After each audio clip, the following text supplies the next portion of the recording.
ترى بحارها، واخرج كنوزك والذهب يوم زانت شمسها وإشراقها،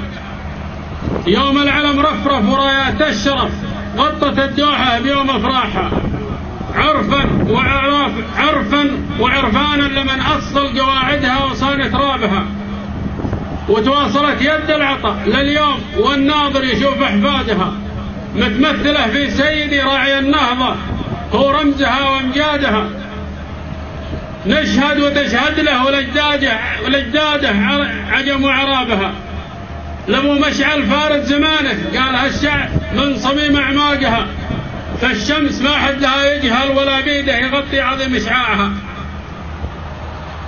مرحبا يا أبو تميم في يوم من حقك علينا نزكي سرها بقوالها، الولاء والحب لله ثم للوطن وانت والله راسها وسنامها،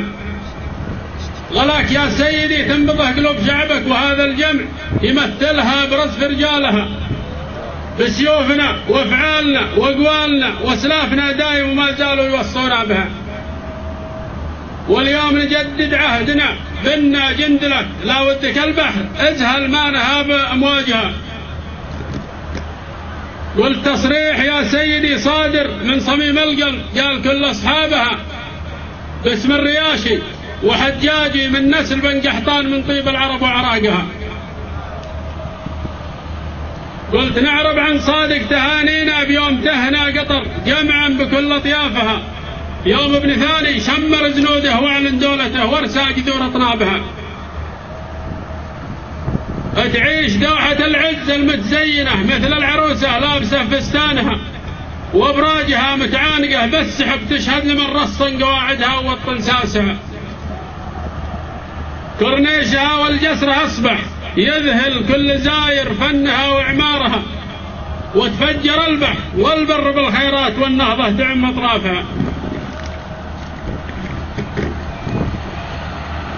والتعليم والصحة للمواطن والمقيم بعد المقاييس بين أقرانها، والعدل سلطان البلد والأمن والإيمان دستور الوطن الله يزيد أنعامها، هذا بفضل الله تم فضل قائد مسيرتنا حمد راعي الأولى وحاضر عهدها، هذا عزوم الرجال لا قالت الفعل تفعل ما توانا في عمل بنيانها،